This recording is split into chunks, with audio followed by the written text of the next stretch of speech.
వరదల సమయంలో ప్రజల కష్టంలో ఉంటే ముఖం చాటేసిన టీడీపీ నాయకులు సమస్య తీరిపోయిన తర్వాత వచ్చి ప్రభుత్వంపై విమర్శలు చేశారని రాష్ట్ర నీటిపారుదల శాఖ మంత్రి కాకాని గోవర్ధన్ రెడ్డి అన్నారు. వెంకటాచలం ఎంపీడీఓ కార్యాలయంలో జరిగిన వైఎస్ఆర్ పెన్షన్ కానుక పంపిణీ కార్యక్రమంలో ఆయన పాల్గొన్నారు.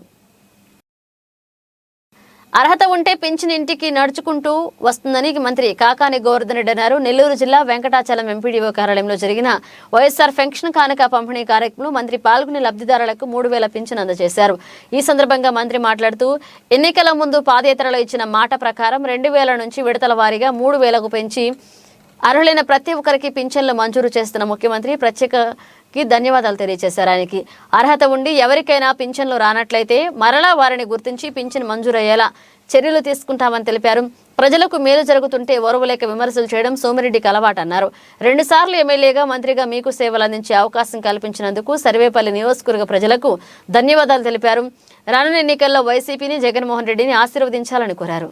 సచివాలయ వ్యవస్థను ఏర్పాటు చేసి వాలంటరీ వ్యవస్థను అనుసంధానం చేసి వాలంటీర్లు నేరుగా మీ ఇంటి దగ్గరకు వచ్చి మీ వివరాలు తీసుకొని మీకు ఈ ప్రభుత్వం అందించేటువంటి సంక్షేమ కార్యక్రమానికి దేనికి అర్హత కలిగి ఉంటే ఆ సంక్షేమ కార్యక్రమానికి మీకు అందిస్తూ మీరు ఎక్కడ ఇల్లు దాటి గ్రామం దాటి బయటకు వెళ్లాల్సిన అవసరం లేకుండా ప్రతి నెల 1వ తేదీ కల్లా కంచెంగా వాలంటీర్ మీ ఇంటి ముందు నిలబడి మీ గుమ్మం తలుపు తట్టి మీ చేతిలో పెన్షన్ పెట్టిస్తున్నటువంటి నాయకుడు మన ముఖ్యమంత్రి జగన్మోహన్ రెడ్డి గారు. ఎవరు ఎక్కడికి వెళ్ళాల్సినటువంటి పనులే. పెన్షన్ కావాలంటే సంవత్సరానికి 2 సార్లు నమోదు చేసుకుంటే 2 సార్లు ఇచ్చాం.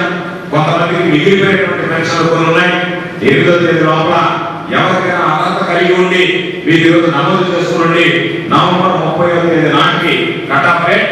నవంబర్ 30వ తేదీ ముందు చేసుకున్నటువంటి ఏదైనా చిన్నపాటి వెరిఫికేషన్ ఇష్యూస్ ఉన్నా అన్నింటినీ తొలగించి 8వ తేదీ కల్లా ఆ పెన్షన్ కూడా పంపిణీ చేయడం జరుగుతుంది అని చెప్పి మీ అందరికీ సందర్భంగా మనం చేస్తున్నాం.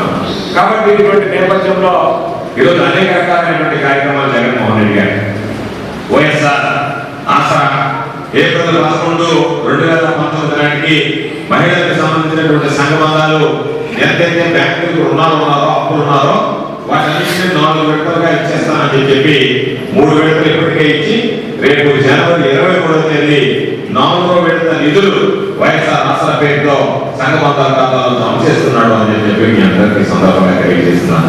వైఎస్ఆర్ చేయుత 45 సంవత్సరాల నుంచి 60 సంవత్సరాల మధ్య ఉన్నటువంటి ఎస్సీ, ఎస్టీ, బీసీ, మైనారిటీ మహిళలకి ప్రతి సంవత్సరం 18,750 రూపాయలు లెక్కన 4 విడతలు 75,000 ఇస్తానని ఇప్పటికి 3 విడతలు ఇచ్చాడు.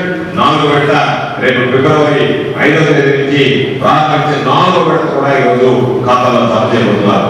అమ్మఒడి, రైతు భరోసా, మత్స్యకార భరోసా, వైఎస్ఆర్ నేతలను ఇస్తాం, కాంపన్ ఇస్తాం, ఈబీసీ ఇస్తాం.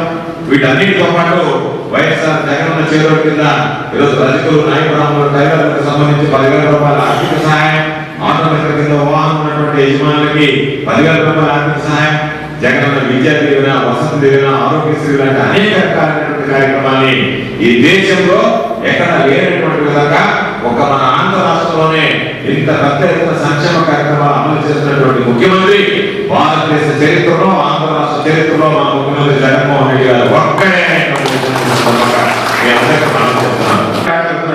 పెన్షన్ ఇచ్చా, అమ్మఒడి ఇచ్చా, రైతు భరోసా ఇచ్చా, వైఎస్ఆర్ చేతి కింద మహిళలకు న్యాయం చేశా, వైఎస్ఆర్ చేతుల కింద ఈరోజు మహిళలకు న్యాయం చేశా, చేతి కింద న్యాయం చేశా. ఇవన్నీ చేసి ఈరోజు నేను ప్రజలకు వస్తున్నామని ధైర్యంగా చెప్పగలిగాడు. ఎస్సీని, మైనారిటీని భుజాల మీద తెచ్చుకున్నటువంటి వ్యక్తి జగన్మోహన్ రెడ్డి గారు.